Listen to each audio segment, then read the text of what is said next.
G'day, Professor Joseph Drew here to talk to you about the fiscal outcomes from the 2016 New South Wales Forced Amalgamation Program.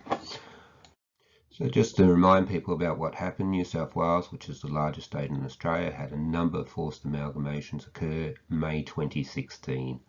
Prior to the forced amalgamations, the Minister, through the Department, Premier and Cabinet, produced a document at the end of 2015 arguing the case for the amalgamations. Part of what they argued, and I've just taken a screenshot from the document, was that within 3 years there would be a complete payback of the merger costs. The state government actually funded the merger, and that within 20 years we would be expecting to be $2 billion up as a result of the amalgamations.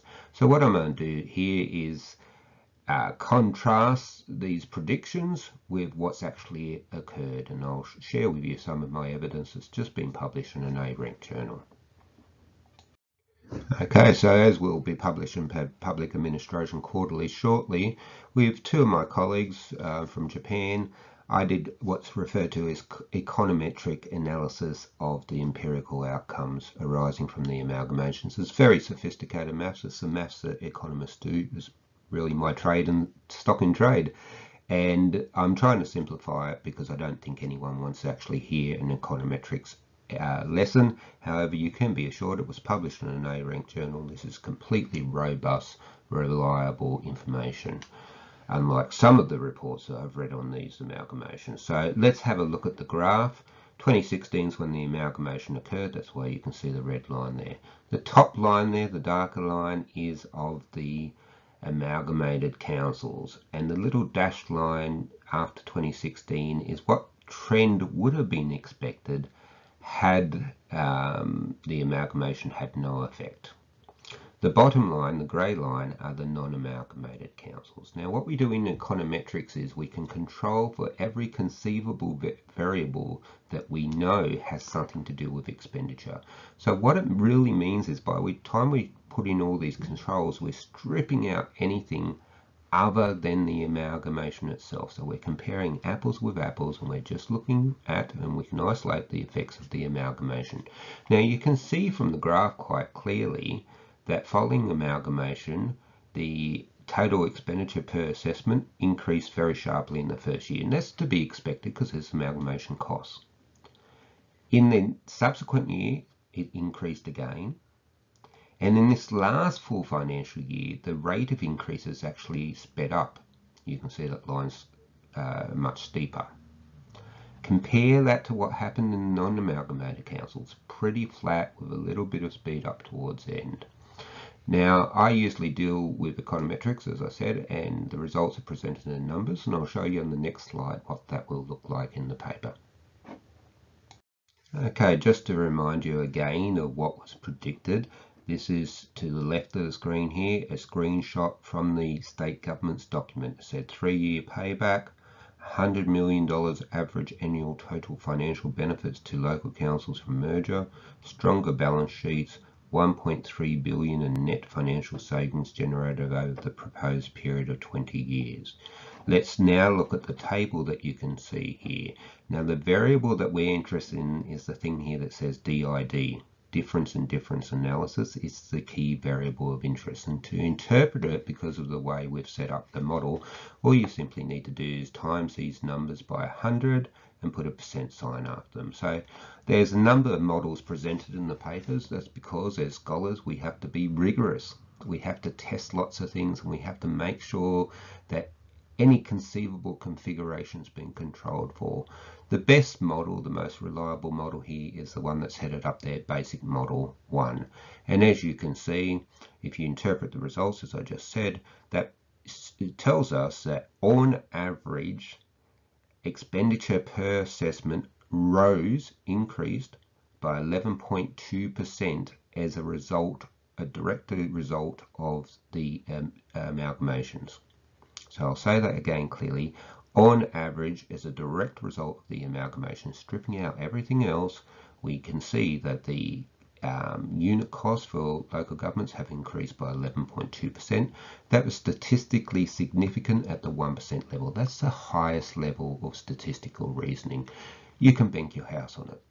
There's no doubt at all about that result. Now, we looked at it with other models, and we've got nearest neighbour matching model, 8.6%, propensity score matching 9.7%. You're always going to get slight differences, but what should be quite clear to everyone here is that the result is always positive. That means costs went up. They definitely went up as a direct result of the amalgamations, and the costs have gone up somewhere between 8.6% and 11.2%. And that's very disappointing, and it's very, very different to what you can see on the left-hand side of the screen, where we were supposed to have full payback, having benefits, annual total benefits of $100 million, etc., etc.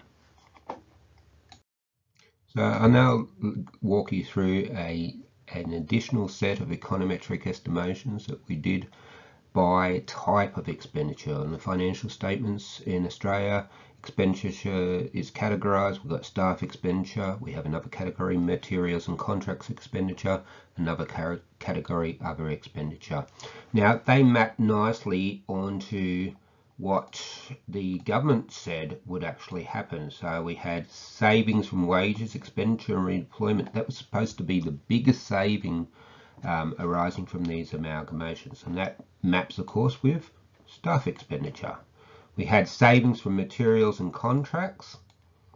It was supposed to be a much more modest level. That maps all nicely to materials and contracts expenditure from the financial statements. And then we had a in-between sort of group, savings from counsellor fees, and that maps all nicely to other expenditure. That's where it appears in the financial statements.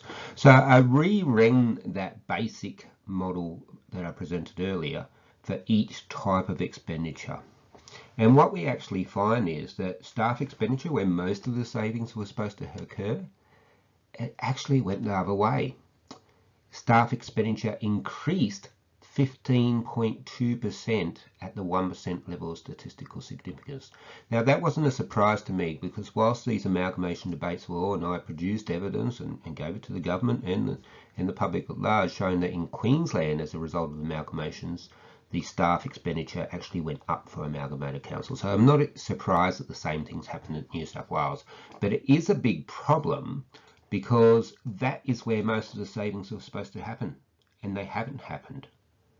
And indeed, it's actually costing us more for staff now than what it did prior to amalgamation. That's statistically significant at the 1% level too. You can bank your house on it.